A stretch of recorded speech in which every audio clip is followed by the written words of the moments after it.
the release of Natasha's fantastic book, The Paris Secret. Hello, Natasha. Hi, Pam. How are you? It's so lovely to be chatting to you, and thank you everyone for coming.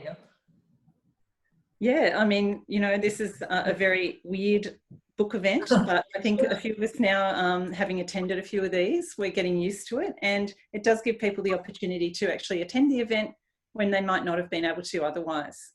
So let's get going, and we've only got an hour, but there's so much we can talk about with your writing and with the Paris Secret. So let's start.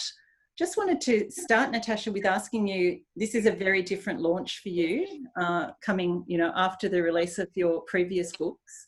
How has the whole process been for you with launching the Paris Secret sort of virtually online?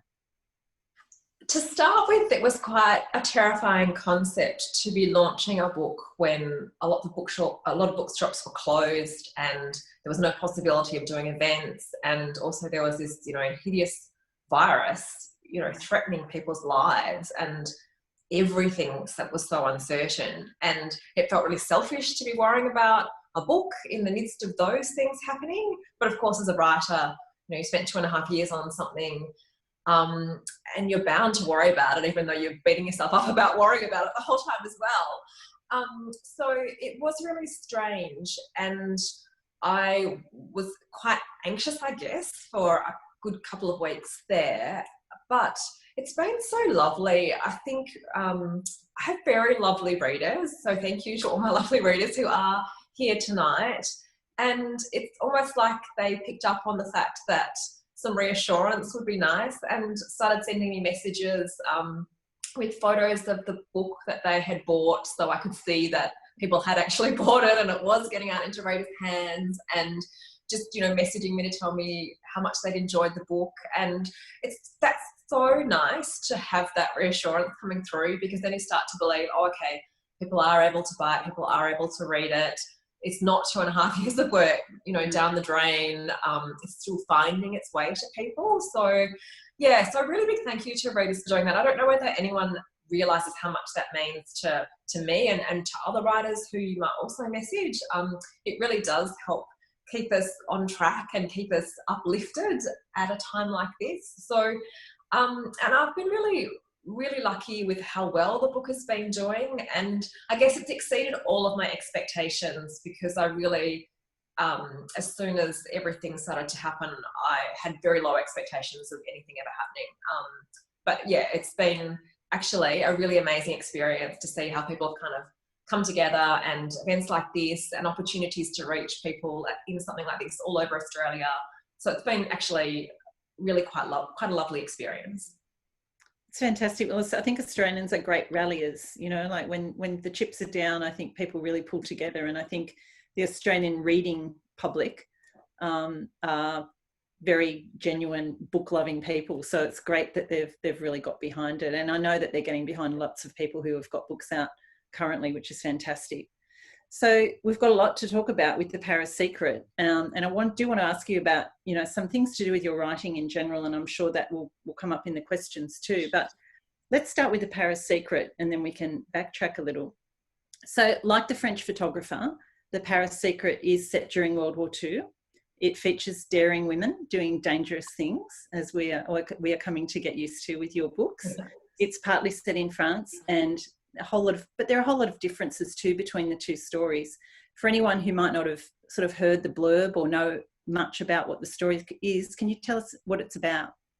Yes, of course. So the Paris Secret opens with a young woman called Kat being asked by her grandmother Margaux to visit a cottage in Cornwall. Kat's over in London for work, and she has never known that her grandmother owns a cottage in Cornwall. But her grandmother asked her to go and check on it because the caretaker has been unwell and unable to go and make sure the cottage is kind of still in one piece. So Kat drives down to Cornwall, finds this kind of very derelict cottage on a cliff top in Cornwall, goes into the house, you know, is looking around for, you know, spiders and rodents that might have, you know, made their way into the house. And rather than finding spiders and rodents, she finds in a couple of wardrobes in the last bedroom at the top of the house an amazing collection of 65 haute couture Christian Dior gowns, one gown for each year, dating back to the very first collection in 1947. And of course, Kat's pretty stunned by this because she has no idea how her grandmother could possibly have come by such an amazing collection of Dior gowns. And so the story is really about Kat's quest to discover how her grandmother came by them and why she has kept them in this abandoned cottage. And that quest kind of leads Kat to discover things about Christian's sister Catherine Dior. It leads her to a group of female pilots who did some amazing things during the Second World War. And she starts to find out that all these things are connected to her grandmother in ways she had never known and never imagined. And at one point she has to kind of decide whether it's worth continuing to dig and find out more, or whether she should just leave the past well enough alone. Well, luckily she does dig and does find Otherwise it would be a very short book. It would be. I was thinking about that collection of Dior dresses in the wardrobe, and I thought, I wondered where that inspiration came from. Is that like your, dream come true, to sort of open a wardrobe and find that amazing collection?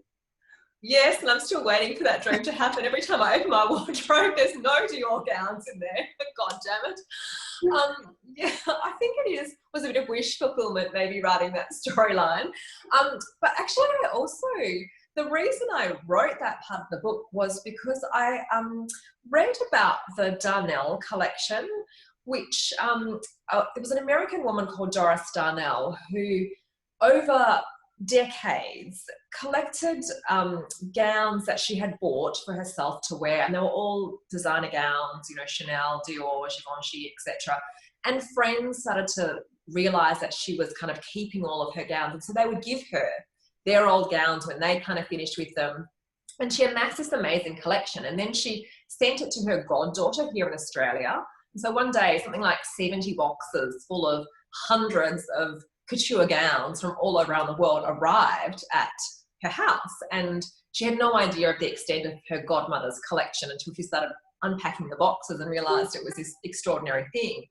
And I guess the idea of that really appealed to me, and so that was really where the seed of the idea came from reading about the Darnell collection, thinking, wow, where's my fairy godmother and her collection of couture? Absolutely. And the book opens with, it is a dual timeline story. So we have the modern story with Kat, and then, that takes us into the story with Skye and Liberty, and we'll get onto that in a little minute. But it opens with this amazing scene of Margaux modelling a beautiful Dior gown, and it's in the post-war period, just after the war, I think, from memory.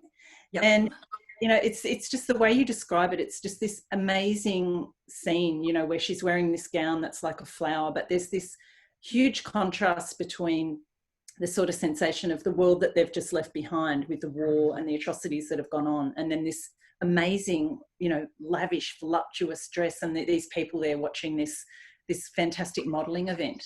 And I thought, for me, that really encapsulated a lot about the book in terms of the contrasts. Was that something that you set up intentionally, in writing that scene and capturing those contrasting feelings and emotions, I guess?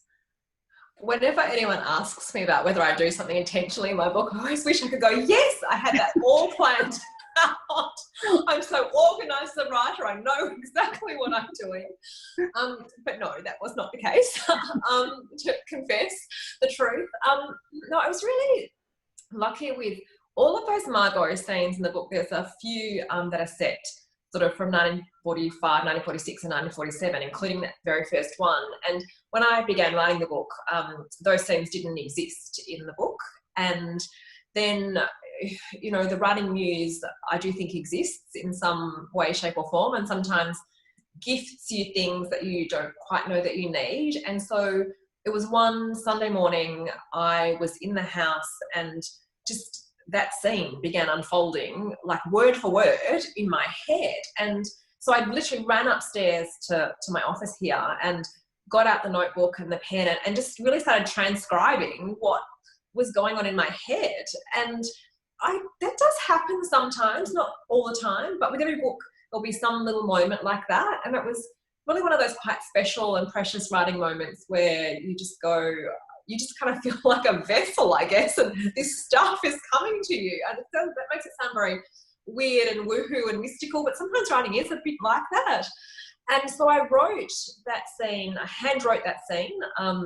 It's always the handwritten scenes that turn out to be almost the best ones. I don't know why that is. And that scene really made it through to the published version of the book largely unchanged from those handwritten notes that I was scribbling down in that kind of, I don't know, weird trance-like state. So those things kind of got added in, you know, it was probably at least second or maybe even third draft when I wrote that scene. And as soon as I did, I knew, oh my God, that is the opening scene I've been waiting for. Because the opening scene in my book is very important to me, and I know when I've got the right one, and I knew that I hadn't up until then. And I could just see it unrolling and unscrolling before me, and it just kind of literally poured out of me onto the page, almost word for word. So yes, thank you, Writing Muse, for being on my side sometimes, being on my side more often. Yeah, no, it makes the perfect prologue and the perfect introduction, you know, as I said, with those contrasting things that were going on. But let's, you know, you've mentioned a number of the characters in the book. We have Kat, who's the protagonist in the modern day storyline. And we have Skye, I would say, would be the protagonist or the main character in the historic timeline, along with her sister Liberty. And then there's also Margaux and a number of other key characters. Can you tell us a little bit about some of those people that we meet in the story? Sure. So Skye and Liberty are sisters, and Skye and Liberty have both grown up in a cottage in Cornwall, where Skye has had this amazing childhood of spending all her time on the beach, in the water. And she meets a young boy called Nicholas, who's from New York and is in Cornwall for a sort of a short period of time. And over the 4 years that he's there, Skye and Nicholas become very good friends. And she's quite devastated when he has to go back to the US. And they promise to write to one another, but some things kind of get in the way, of course, as they do. And then Skye, we meet Skye a bit later on, and she's always been a pilot. She learnt to fly quite young. Her mother taught her. And then during the war, she starts to fly with an organisation called the Air Transport Auxiliary. And her sister Liberty is quite different to Skye. She likes to be around lots of people. She's kind of more sociable, I guess, than Skye is, but she's also quite sharp, I would say Liberty is. And Liberty was another one of those characters. She wasn't really supposed to be in the book. Skye was always going to have a sister, but Liberty was never going to be a large force in the book in the way that she is now, but a bit like she is in the book, she kept appearing in my head very insistently and aggressively, insisting that she should be in this scene and the next scene, and that she should have a much larger role to play in the way the storyline unfolded. And lo and behold, Liberty was right. She did need to be there in a much bigger way. So she was a bit of a surprise character, I guess. And then Margaux, who we meet in that historical storyline, is working for the Women's Auxiliary Air Force, which is a group of women who kind of helped out with the RAF pilots. They chauffeured them around. They looked after sort of the signals room in the air bases, and did all kinds of support roles to help the RAF pilots do their jobs. Mm. And they actually flew, the women, you know, Skye becomes a pilot. I don't want to give away too many spoilers, but I mean, the situations that these women are put in, and the men, obviously it's wartime, but, you know, the women actually were put into situations that in some instances were much more dangerous than the men. How did, you know, that must have been really fascinating for you in terms of research, coming, you know, finding all that information and then being able to then filter that into your story. Yeah, it was. And I mean, I first came across the Air Transport Auxiliary when I was researching The French Photographer. And as soon as I read that there was a group of women who had flown RAF planes during the Second World War, I was immediately, my little writing alert went off and went, oh, that might be interesting to write about, because I didn't know that women flew planes during the Second World War. So as soon as I started researching, I found out very quickly that it was exactly the kind of story I wanted to write about, because it was one of those stories that, you know, not many people know about those women, and they fought against huge obstacles to be allowed to do their job, and their job was incredibly dangerous. And they're really the unsung heroines. It's really interesting at the end of the war, when medals were being awarded and people were being kind of praised for their contributions, several of the male pilots from the Air Transport Auxiliary were awarded, but none of the women were. And I guess that really sums up the way the women were viewed throughout the entire war years. So their job was basically to ferry RAF planes from factories and maintenance units to the RAF bases, so that the bases would have new planes on standby, ready for all of the jobs that they had to do in them, whether they be flying fighters or bombers, etc. And whilst the women began only being allowed to fly kind of the very small trainer aeroplanes, by the end of the war, they were able to fly all the different types of aeroplanes. But it was a massive fight for them to be able to get there. So I don't know, we can talk a little bit about that, or I don't know whether we've got other questions about that. Yeah, no, well, I was just fascinated with the way that the dangerous situations they were put in, you know, flying at night in storms, like just literally not being able to see where they were going. And obviously I know the men, you know, were doing that too, but considering that the women up until that point hadn't really been included, and as you say, were not really shown very much respect for what they were doing, that was what really surprised me in a way, you know, that the level of danger that they actually were in. Yeah, absolutely. I mean, when the press first found out that some women, 8 women only, were being allowed to join the Air Transport Auxiliary, there were so many letters to the editor written by men, of course, saying that it was disgusting that women were going to be allowed to fly RAF aeroplanes, and women didn't even have enough intelligence to be able to scrub the floor properly, so how dare they put them, you know, behind in the cockpit of an RAF plane. And the irony inherent in that was that the women that were chosen, those first 8 women, had around, all of them had more than 1,000 hours of flying experience. They were instructors, they had been flying for years, they had vastly more numbers of flying in the air behind them than some of the men who joined the RAF did, because the RAF needed pilots quite quickly a lot of the time, because unfortunately their male pilots died in the air. And so they often had, you know, 20-hour training courses, and they were thrown into a fighter and told to, you know, go off and fight the Messerschmitts.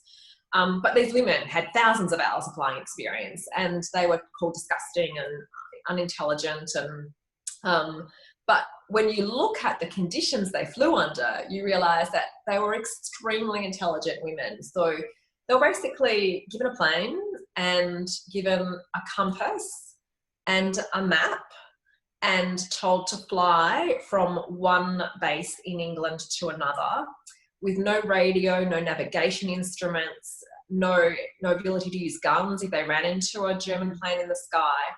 And they could use their watch as a kind of a compass, and they needed to learn the old Roman roads and all the railroads in England, because they used those to kind of follow, to set their route and to make sure that they were flying in the right direction and going the right way. And, you know, can you imagine these days giving a Qantas pilot a compass and saying, follow the railroad from Perth to Sydney and you'll get there just fine? You know, I mean, if the pilot wouldn't even get in the plane, I mean, it wouldn't happen. But that's what they had to do. And, you know, because they didn't have navigation instruments, they were told they had to fly. They couldn't fly if the cloud base was less than 800 feet, because they needed to have room to be able to fit under the clouds, if you liked, because if they were in the clouds, they couldn't see the ground. So they couldn't see the Roman roads and they couldn't see the railroads, and they wouldn't be able to tell where they were going. But, I mean, we're talking about England, for God's sake, you know. The weather is very unpredictable, very cloudy. So often these women would get in their plane on a day that looked like it was fine, and they would run into cloud en route. And if you're in cloud, you can't see if there's a hill coming up. So they would fly into hills and they would die. They would get stuck in cloud. And when you're in cloud, it's like if you're in the ocean and not able to see the light, you don't know which way is up or down. And they would fly on until they ran out of fuel, stuck in a cloud, and their plane would crash and they would die that way. It was really dangerous work, and they couldn't radio in to ask for help because they weren't allowed to use radio. Yet they got in those planes every day and they flew thousands of planes for the RAF over all of that time, unheralded, losing their lives, but, you know, going ahead with it all the same. And if they hadn't have done that, the RAF wouldn't have had their planes to fly. So they were a vital part of the war effort. Quite an amazing story, really. And so Skye is one of those parts. Yeah, and a real gem for you as a historical fiction author to come across that, you know, particular story and to be able to use that in your writing. Oh, absolutely. Yeah. And of course, we have the male contingent of the story. We have Nicholas, who's a fabulous character. As you say, Skye meets him as a child and he reappears in her life down the track. Can you tell us a little bit about Nicholas and some of the other pilots who are the other male characters that we meet in the book? Yeah, sure. So when I was researching the book, I had read about the Special Operations Executive before, which was an organisation, an intelligence organisation set up by the War Ministry in England to send agents, male and female, into France to operate as civilians, but who were there to gather intelligence or to sabotage key targets, bridges, etc., and to work with the resistance in France, to ready the resistance for the forthcoming Allied invasion. But I never once really thought about how those agents got to France. And then when I was researching this book, I came across this group of pilots called the Moonlight Squadrons. And so these were all males, because females weren't allowed to actually fly for the RAF. And they flew for 2 weeks a month, every month of the year. They flew across to France with these SOE agents, and they would also take supplies for the resistance, guns, ammunition, pamphlets, etc. And they would fly in these planes called Lysander, and they would land on this very small landing strip that was lit up by 4 resistance operators with handheld torches or candles or whatever light they could get. So can you imagine flying in blacked out France, like there's no lights on anywhere, with only the moon to see the ground and 4 flashlights, and you've got to kind of land accurately there. Like, it's just, you know, you think about these kinds of things, don't you think, oh, that's ridiculous? But, you know, I read all the memoirs and know they actually did it and it actually happened. I thought, wow, that's amazing. It's an amazing story. And so I wanted to write about that group of male pilots as well who were doing that. And again, really risking their lives. So they were the only pilots who landed in France prior to the Allied invasion. Everybody else stayed in the air, you know, doing fighter runs or bombing runs, etc. So I just thought, wow, that, you know, the danger and the drama and the heroic nature of what they were doing, I guess, really appealed to me. And so Nicholas is one of those pilots, and so that's another part of the storyline as well.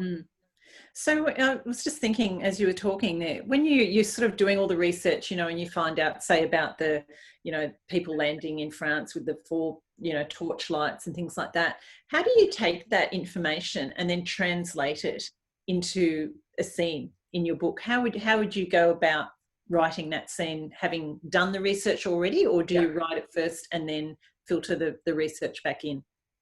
That's a really good question, and it's a little bit of both. So when I very first start writing the book, I don't really do any research at all when I start, but while I'm writing that first draft, I'll usually read 1 or 2 quite broad-based books around that particular subject. So I had one book about the Air Transport Auxiliary, and so I read that as I was writing my first draft, so I had some idea of what the organisation was and who the key people were and some of those barriers that the women faced. And then I had the memoir of a man called Hugh Verity, who was the wing commander of one of the Moonlight Squadrons, and so I read his memoir while I was writing that first draft as well. And so that gave me enough to write a first draft, but I don't like to do too much research before writing that first draft, because for me, that really constrains my imagination. And because I don't plan my first draft and I don't outline my first draft and I don't actually know what the story is until I've got to the end of the first draft, if I have too many constraints around me, then I can't get to the end of it. So it has to be my imagination has to be allowed to just run completely free and be completely unfettered, and not be kind of curtailed by what the research tells me is possible. So I try not to do much research and just let that imagination run wild and get to the end of the draft. And then, I mean, that first draft is like a total mess, full of spelling mistakes, grammatical errors, holes, gaps, notes to myself to find out more about this here, etc. And so when I get to the end of the first draft, I have what I call my research blueprint, this thing with all these holes that then I have to go and do the research to kind of fill the holes. But it means that the story always comes first. The story is the most important thing, not the research. And I think, you know, I like to write like that because the story is what the readers come for. They don't come for the research. Yeah. The research is kind of just supposed to be invisible, if you like. And so then I went to Kew, to the archives, the National Archives in Kew in England, and they had all the papers for the Air Transport Auxiliary there. They had all the papers for the Moonlight Squadrons there. And so I was able to sit down and read through all the papers from 1939 right through to 1945, showing me all the completed missions for the Moonlight Squadrons, what kind of equipment they took with them, how long it took for them to fly, which parts of France they flew over, whereabouts they landed in France, what the L-shaped flight landing path actually looked like. And so just all the bits that make this story authentic, because I knew nothing about flying before I started writing the book and knew I needed to research, but I didn't want to sit down and read a technical manual on flight because that would have probably put me to sleep. So seeing paperwork stamped top secret, which was actually pretty exciting from the time, was a really good way to kind of bring to life the things that I needed to make sure that it sounded like I knew what I was talking about in the book. Yeah, well, like you say, it is fiction and you want it to be authentic, but it's like also not, a manual or a piece of, or a memoir or anything like that. So it sounds like a great process. Yeah, well, it works for me. So many historical fiction writers are horrified when they hear that that's my writing process, because they do all the research up front. And I think that's the key thing with writing, is that everyone is different and everybody's process works differently, and you just got to find what works best for you. That's my process, and I'm going to stick to it. You're on a winning streak with it, so I'm not changing anything. The other character who is featured in the story, well, there are many other characters, but the other one I wanted to ask you about is Catherine Dior. So this is a character who is, based on a real person, just as you had Lee Miller, the inspiration in The French Photographer, and the character of Martha Gellhorn in there. We do have, quite a few scenes where Catherine Dior is featuring, and I just wondered, I want to get on to talking about those because there's some very difficult scenes in there that must have been hard to write too in the concentration camps. But when you are dealing with a real character like that, how difficult is it for you to work out how much fact you actually have to stick to? How obviously you want to be authentic, but as you say, it is a work of fiction. So how do you sort of get that balance between, keeping the truth of that real person and then creating a fictional character from her? Look, she was really tricky, probably the trickiest real life character I've ever written about, because there's so little about her on the historical record. I remember being completely astounded when I came across her name in a book I was reading by an historian called Anne Seber, and it's a book called Les Parisiennes, and it's about the experiences of Parisian women during the Second World War, women who worked with the resistance and women who collaborated with the Nazis. And Catherine's name comes up a couple of times in there as someone who worked with the French resistance and who was deported to Ravensbrück concentration camp and suffered terribly at the camp, and was very lucky to escape from the camp at the end of the war, barely alive, and suffered such a traumatic experience there that she never spoke about it for her lifetime. She actually became one of the first female flower sellers at Les Halles market in Paris. That's what she did after the war. And what I've said there is basically pretty much all that there is on the historical record about Catherine. There's a little bit extra, obviously, but so I had to really work hard to decide what to do about her, because I couldn't stick to the historical record because it didn't exist. And so in the end, I decided to use what I had, which were mainly photographs, really. So I went to the ex-Dior family home in Granville in France and saw her old bedroom, saw some photographs of her as a child, saw some photographs of her as a young woman, and read some small anecdotes about her from Christian in his autobiography. And so tried to say, okay, well, if she was that kind of person that he's describing this anecdote as a child, and then to extrapolate as to what she might have been as an adult. But like I explained in the back of the book, I thought she was so important to write about because nobody knows about her. And how is it possible that everybody could talk about Christian Dior and know what Christian does, this man who, you know, did design amazing gowns, but how is it that nobody knows about his heroic, brave, extraordinary sister? And so I decided in the balance of everything, it was more important to write about her than not, but to explain to the reader that, you know, a lot of what I've done with her is to have to use my imagination based on the few scant historical sources that were available to me at the time.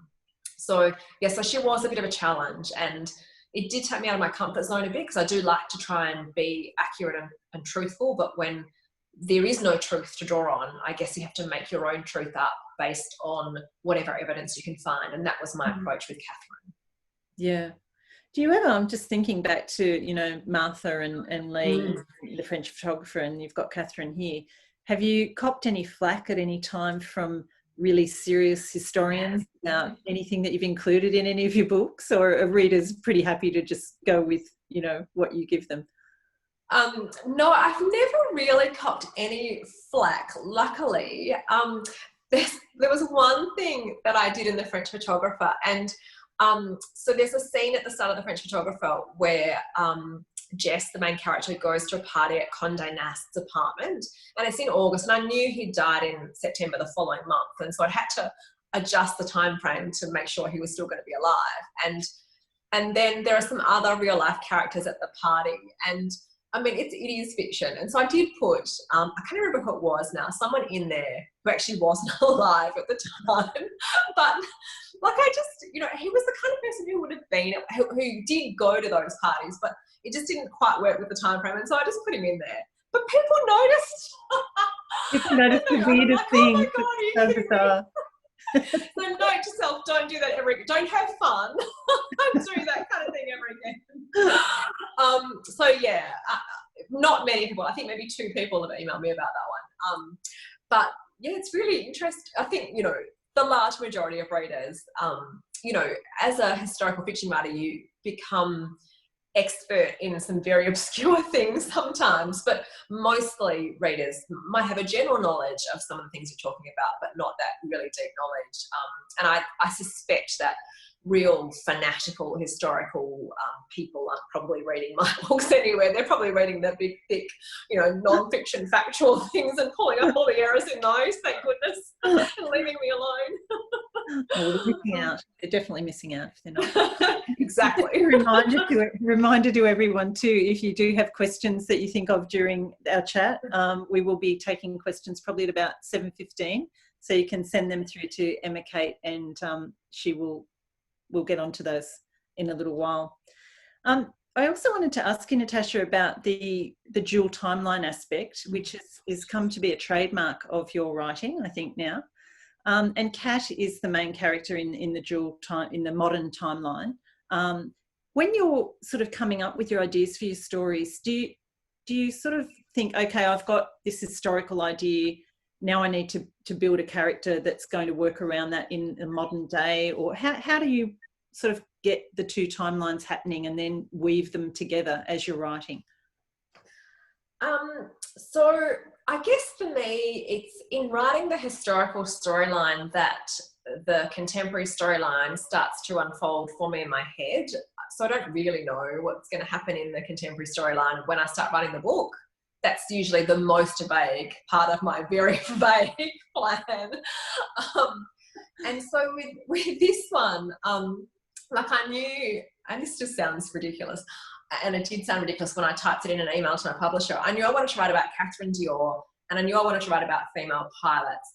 But I didn't really know how I was going to join these things together. And it wasn't until I went to, there was an exhibition of Dior gowns at the NGV in 2017. And I went to that exhibition because A, beautiful Dior gowns, why not? I happened to be in Melbourne at the time. And also B, because I knew I was running out Catherine Dior, I just thought, well, maybe there'll be something there that's useful in writing the book.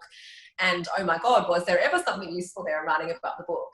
That was where I first discovered that Australia was the very first country outside of France to show Christian Dior's designs, and Sydney was in fact the very first city outside of Paris to show those designs.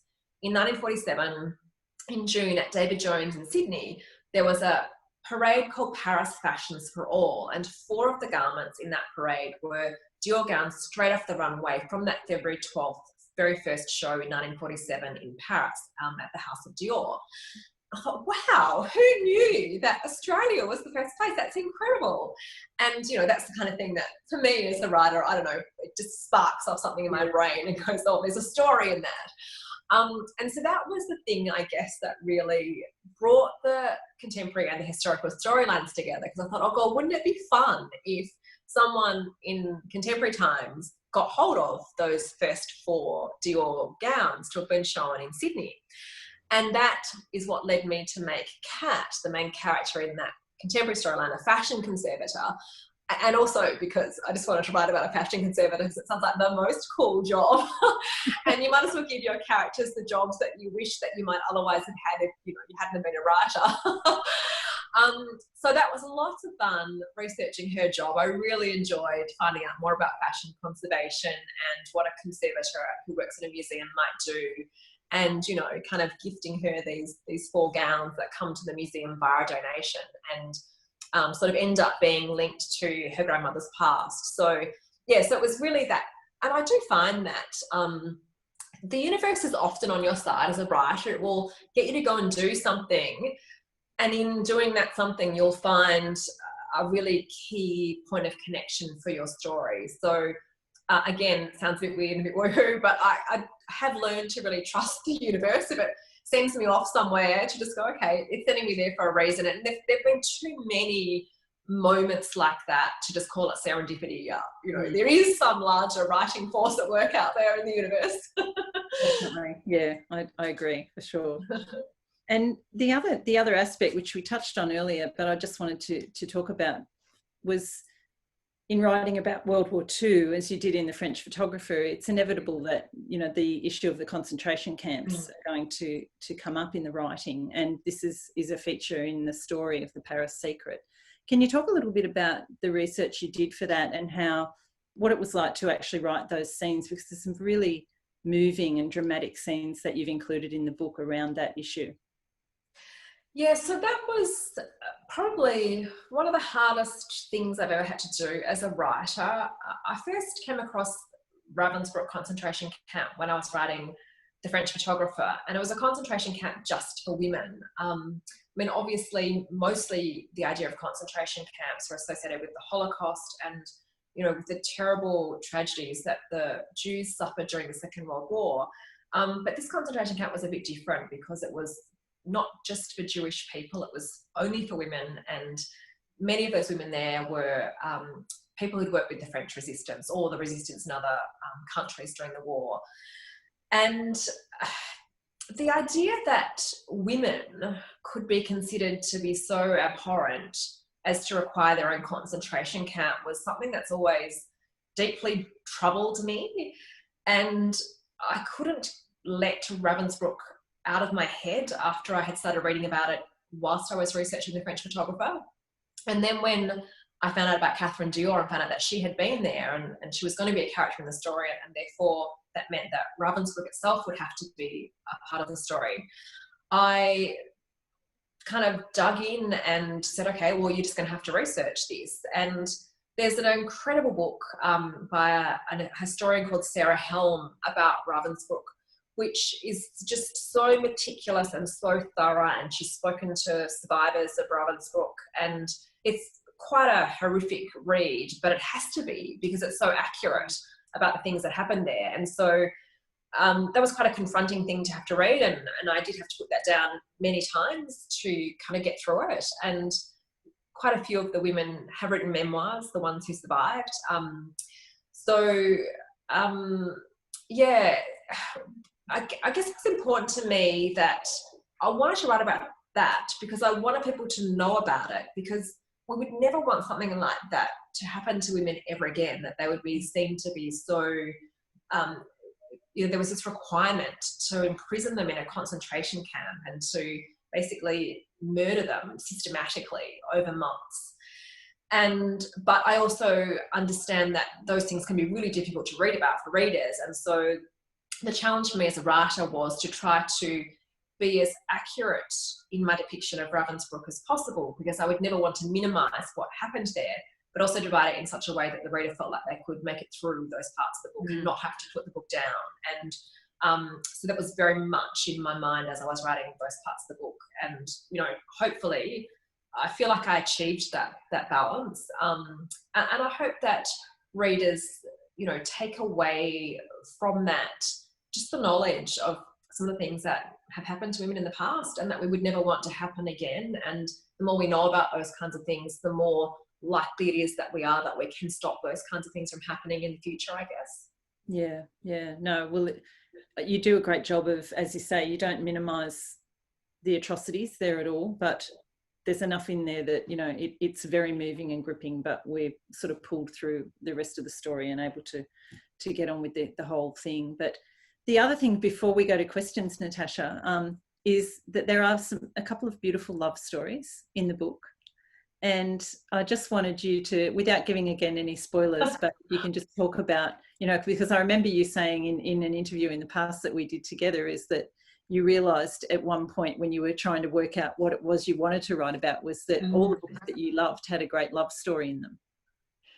Yeah, I really like writing with those love stories. And I think particularly at a time like this, when there's so many really difficult things going on in the world, it's nice to escape into a story about, a beautiful love story. And so I really loved, Skye and Nicholas are my favourite characters of all time. And, maybe I say that about each book, but no, they definitely are.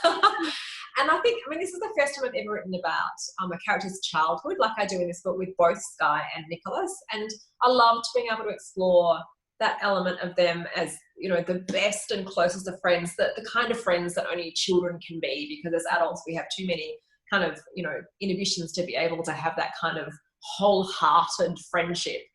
And then, to sort of see, well, can that friendship ever become something else as they become adults, was really fun and interesting and a nice challenge, I guess, for me to explore as a writer. So it enabled me to write the love story in a different way to the way that I might have written them in previous books, I guess, which is always good to be able to do something different, I think. Yeah, for sure. And of course, people have to read it to find out the answer to that question. That's right, they do, Pam. But we might throw to Emma Kate and see if people have some questions for you. Lovely. Yeah, sure. We've had a few questions come in. So the first is from Leslie. The comment that you made earlier about handwritten scenes being the best is interesting. What proportion of your writing is handwritten to start with? I had assumed most people now went directly to their keyboards. Yes, Leslie, that is probably a pretty safe assumption that most people do go directly to their keyboards, and mostly I will go directly to my keyboard too. However, there is always a notebook on my desk. There is always another notebook downstairs next to the kitchen sink. There is always another notebook in my bathroom. And this is because these are the places where I tend to have those moments where scenes do kind of unravel in my head. So I have discovered over the years that it's where you are doing something that's quite repetitive and mundane and you don't need to occupy your mind in the doing of the activity, that you can let your mind wander, and that's when the ideas will start to come in. So I was talking to Pam about this before we kind of, let everybody else in. I'm writing another book at the moment, and you get to a point in the story, and for me it's about 30,000 words, where all of a sudden you can't stop thinking about the story, and it's there in your head all the time, and you're always having ideas, and your characters are literally having conversations inside your brain. And so when that's happening, when they're having this conversation inside your brain, you need to be able to write that down as quickly as possible. And I can't always run upstairs and get to my computer. So that's why I have the notebooks scattered around the house. while I'm washing the dishes, that's one of those mundane tasks where I'll often have those ideas. So that's why there's a notebook in the kitchen. There's a notebook in the bathroom because I'm in the shower all by myself. There's not 3 children yelling at me. Again, I have those kinds of things happen and I write those down. Also, when I'm driving in the car without the 3 kids in the back seat, I don't obviously write ideas down when I'm driving. I'm not that bad a driver. I record myself into my phone. So my phone has all these voice memos of me repeating the conversations that the characters are having inside my brain. And so there's quite a lot that gets written by me by hand on a scene level, like particularly dialogue and those kinds of things. And then I'll sit down at my desk and then transcribe it into a proper scene. But the bulk of it is definitely straight to computer, but there are plenty of scenes that have started off as a handwritten scribble in the kitchen whilst I'm doing the dishes. Lovely, thank you. The next question is from Roberta. Roberta asks if there are many letters or memoirs written by the female pilots that you mentioned earlier. Yes, there are quite a few memoirs, luckily for me as a researcher, written by those female air transport auxiliary pilots. One who is a character in the book, Rosemary Rees, she's one of Skye's best friends in the book, and she wrote a fantastic memoir called ATA Girl, and she had quite a few photographs and extracts from the newspapers, from those letters to the editor that the men wrote, complaining about the women's presence in the air transport auxiliary. So a lot of that came from her, and a lot of the detail about the base at Hamble, where the women were based out of, what that looked like, and how a day in the life of a pilot would work, came from her memoir. And a couple of others, Diana Bernardo Walker, who again is another character in the book. She's a minor character, Diana. She was quite fascinating. She was the daughter of a race car driver, and she was quite wealthy, and you had to be wealthy to fly in those days. My character isn't wealthy. She's probably the least wealthy flyer in England. So she wrote a fantastic memoir about all the accidents and scrapes she got into as a pilot, because she had many, and she talked about the fact that she must have had a guardian angel with her that whole time, because the number of accidents she had, she should have died maybe 5 or 6 times over the course of the war, but she never emerged with anything more than a scrape. So some of the dangerous stuff, I guess, came from hers, because she seemed to experience quite a bit. And then there's another scene in the book where Skye learns to fly the largest planes in the RAF, the big 4-engine bombers, the Halifaxes and the Lancasters. And that's a very grueling experience for her, a lot of discrimination for a woman to be able to do that at that time. And that comes from another female pilot called Lettice Curtis, who basically suffered through quite similar things to what Skye suffers through when she moved to that base to learn to fly those planes. The men are very resistant to letting the women who they think are too small to be able to fly a big plane into those planes. So yes, lots of great memoirs. Awesome, thank you. Leanne has said, I'd like to ask Natasha about happy endings. Often she does not allow her characters to end up with their great love. Is she adverse to her characters all finding their happily ever after? Can she explore this? Does she prefer not to have such nice, tidy endings and perhaps make them more realistic, like real life? Thank you, Leanne. Oh, the ending. Okay, no, so I'm not going to do spoilers. No. That's a really good question. So no, I'm not averse to letting my poor characters have happy endings. But I think that sometimes, I mean, let's talk about the French photographer, because that is perhaps what Leanne might be referring to. I'm not sure. I think it's challenging when you are writing about the gritty realities of war. And in that book, it was about, the terrible things many women experienced during the war, to then have everybody come together in a nice, neat, tidy bow and live happily ever after. For me, sometimes it feels like I'm diminishing the experiences, the very real, dreadful experiences that the women went through, by then just having this beautiful, happy ending for everybody. And so I try to make some aspects of the ending happy, but then I try to make sure that is counterbalanced by a recognition that it isn't possible in wartime for everybody to have their happy ending. So I feel like that's a responsibility that kind of weighs on me in each book, getting that balance right and hoping to satisfy readers but also hoping not to trivialize some of the deeper issues that the book's may be addressing. So that's kind of why for that book, that ending kind of came through. I hope that makes sense. Great, thanks. The next question is from Ika. Ika says, I'm interested to know more about Natasha's daily word count and how long does it take to write that first messy draft? How many drafts do you end up with in total? So my first draft will be the quickest part of the writing process because I'm desperate to get to the end of it to work out what the story is, because I literally don't know how it's going to end. So I don't plan unhappy endings or anything like that. The story goes where it wants to go. I don't do it deliberately or anything like that. And so, so that first draft is written very quickly for me to get to the end, to work out what the story is, to kind of get it out of my head before I forget what's going on.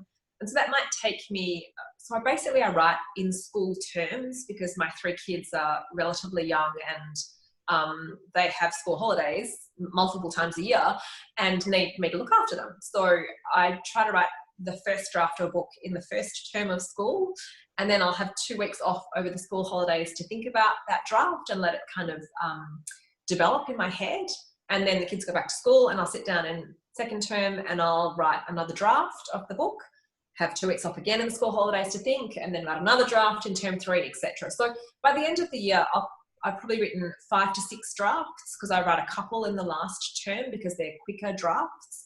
So the first draft might be a couple of months, but the redrafting takes the rest of the year because that's where the real work is in saying, okay, now that I know what the story is, how can I make it the best possible version of that story? And that's only by rewriting and rewriting and rewriting until I get to a place where I'm happy enough to send it to my publisher, and then we'll do more work on it in a structural editing kind of sense.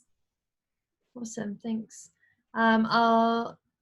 How are we going? Did you want to, do you have any more questions, Pamela? Are you happy for me to continue for now and then I'll hand back to you? Yeah, I've got one more I might just ask at the end, but if you've got some others, that would be great. Okay, so I'll read out 2 more questions. I'm sorry if I don't make it to yours. We have got quite a few coming in tonight, which is fantastic.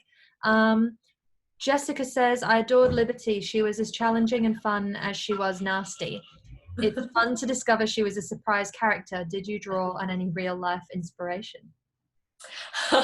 No, I didn't. I don't tend to draw on real people for my characters because, again, I guess I find that a constraint. I would feel like then I had to write it like they were, whereas I really do like to mostly use my imagination when I'm writing.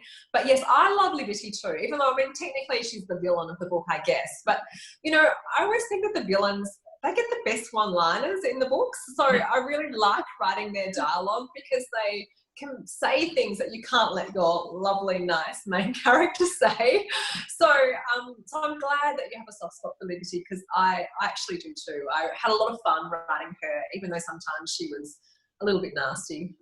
But yeah, someone's got to be nasty. That's right. Great name too. Yeah. Well, at that time it was a really popular name after the end of the First World War. There was a lot of Liberties born. Okay. I might make the last question for you, Natasha, from the audience be, what is your next book about? Question mark, exclamation mark. Please tell us. So I am working on a book called, well, the working title for the book is The Riviera House. I can't guarantee it will be called that when it comes out next year. But similarly to the last couple of books, it's set during the Second World War.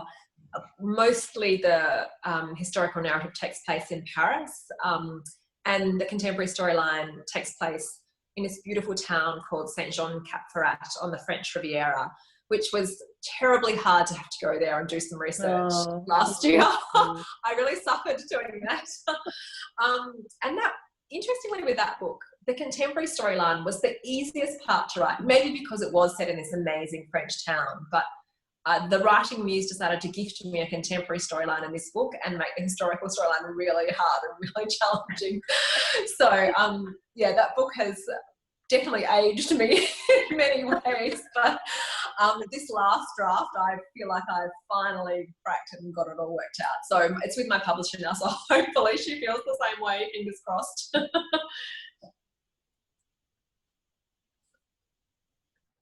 I might hand back to you now, Pamela, if that's okay. Yeah, Natasha, it's been so good talking, and we could, as always, we could chat all night. But I just wanted to ask you, just to wrap up, you're now a New York Times and USA Today officially best-selling author.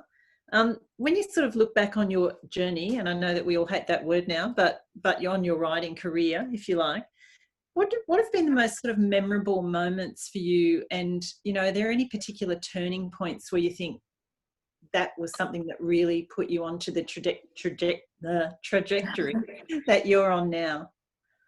I think the most memorable moments are still walking into a bookshop and seeing your book on shelf and it becoming real all of a sudden, because for some reason it's not real when you just receive a box of books from the publisher. It's only real when you see it on a bookshelf. And so those moments, and the moments when readers take the trouble to write to you via Facebook or Instagram or whatever to tell you how much they loved your book, that someone would take the time out to find me on Facebook, although I'm not hard to find, I guess, and then, you know, to take the time to write to me and to message me to tell me that they like the book. Like, I just love that. So those moments are really special. And the one defining moment I would still say is the moment when so my first 2 books were contemporary, so literary fiction, and I wrote a 3rd book very similar to that, which I ended up throwing out because I couldn't get it to work.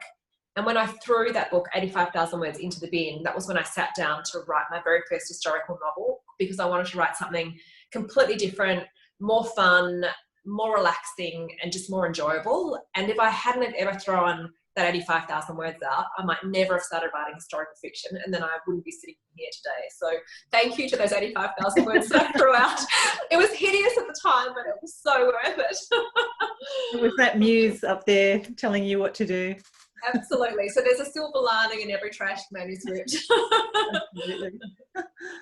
Well, I think we're almost out of time. Is that right, Emma Kate? Yes, it is. Thank you so much, Natasha and Pamela, for a fantastic discussion. I'm sure that everybody will agree that it has been a wonderful evening. And so I'd like you to now all join me in thanking Natasha and Pamela. I'll unmute you all so that we can clap and say thanks, and have a lovely evening. I've posted the link in the chat box for you to purchase your copy of The Paris Secret.